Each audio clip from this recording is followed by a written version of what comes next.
Hey, that's me. Yes, I am Jeff GALLASHA. Hi there, everybody. It's Jeff GALLASHA again, here with another new episode of Unfinished Business Rough Cuts.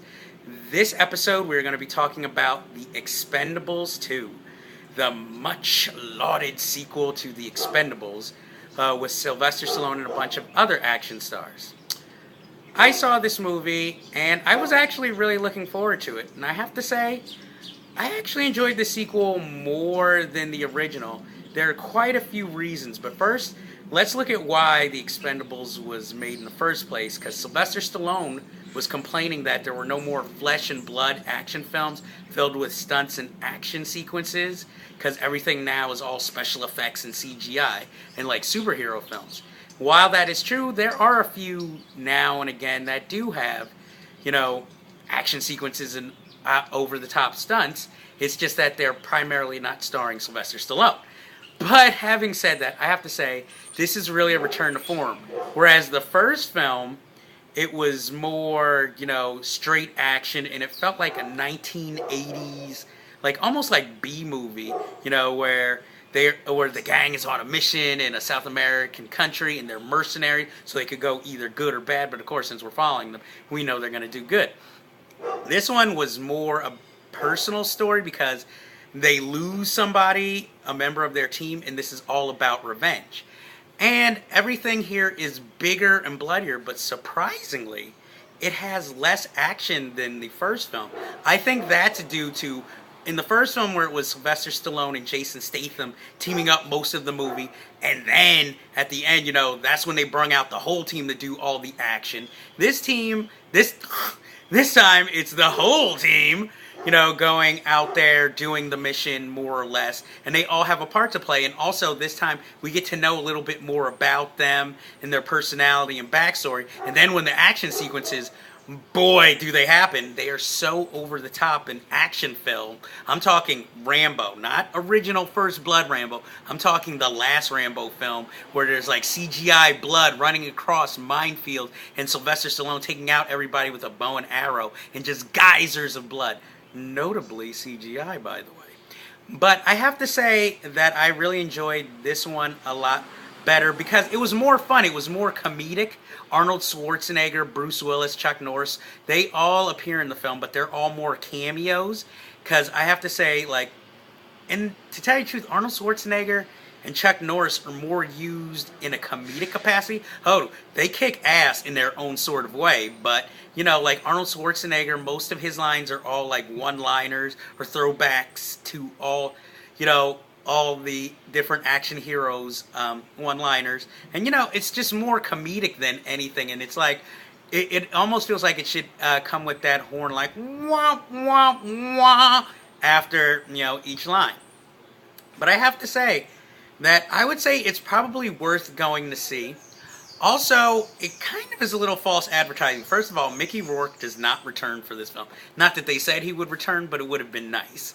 And Jet Li is in the film for a hot 5 minutes, and then his character disappears completely. And Jason Statham is taken out for a smidge of the film, so it's more, Sylvester Stallone with the Asian actress who they're supposed to be part of their team and on this mission, and Dolph Lundgren, who is used more for comedic effect while kicking ass too. And Terry Crews and Randy Couture actually get more than 5 lines this film. So I would have to say that if you are really into action, this is definitely the film for you. Even if you're not that into action, if you just like these guys, you'll enjoy the film. It still has no real action of Chuck Norris going hand to hand. He actually uses a weapon more. But, I have to say, I had a good time with this film. Here is the biggest problem. Jean-Claude Van Damme. He's not the problem. I am happy to see him back in films and, kicking ass, but he's the villain here, and he's hardly used until the ending. I mean, he comes in to introduce himself as the villain with the name Villain, and, he does some reprehensible things, and then he disappears. Then he'll come back for maybe a few scenes just to say some deplorable things enslave more, enslave the children and women, I don't care, I need this done. that was like the world's worst Jean-Claude Van Damme impression. But you get the gist. And then finally, when he does come back on screen, it's, to go hand to hand with Sylvester Stallone. Now, don't get me wrong, the fight scene at the end that they have is awesome, but it's like, it reminds you of what could have been earlier if there had been maybe a little bit more of him and a little bit more of him doing his thing, which is, let's face it, his kung fu. So, on that aspect, it's disappointing, but I would say definitely check it out. Let's face it, it's a big budget B movie, and unfortunately, it is directed by Simon West. I say unfortunately because the first film was directed by Sylvester Stallone, and it was a little clunky. Here, Simon West actually makes a decent action film, and he is usually one of the directors who I am not really a big fan of. I usually call his movies that he has directed hack work, but I have to say, this is actually his best film. He has previously made like the remake of When a Stranger Calls, Con Air, Lara Croft Tomb Raider, and I have to give him props. He actually did a pretty decent job. I'm not going to join his fan club, but, I might not be as hard on him as before. So, I have to say, this is definitely worth checking out. I give it a C+. And now, it's time for the credits, because unfortunately, our time is almost up for this episode. So, let's see what I have to say. Of course, it's not professional credits. It's just me promoting. So, you can maybe skip this part if you just were here for the review. But please stay till the end. If you like what you see, please check out older episodes of both The Cinephiles and Unfinished Business on YouTube. The Cinephiles channel, subscribe and leave comments. Let us know how we are doing. And also, you can check me out on Unfinished Business TV. Please, I need the subscribers, please. We also have a film review blog at cinephilestv.blogspot.com. Check it out, won't you? If that wasn't enough, oh my god, like Crazy Eddie, yes! We have Facebook pages, which include the latest film news and open forums. Doesn't that sound exciting? Come on!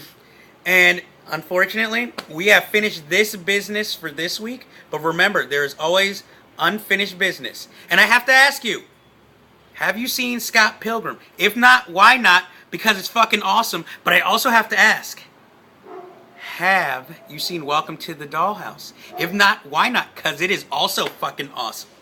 And with that, I bid you adieu. And until next time, I hope it is all well. And also, just in case you were wondering, the Green Lantern t-shirt is to go against, Sylvester Stallone's little comment that all action films are now CGI or superhero based. So I figured, while I'm talking about a flesh and blood action film, why not wear a superhero t-shirt? One of my favorite comic books. So I will talk to you guys later. Thank you.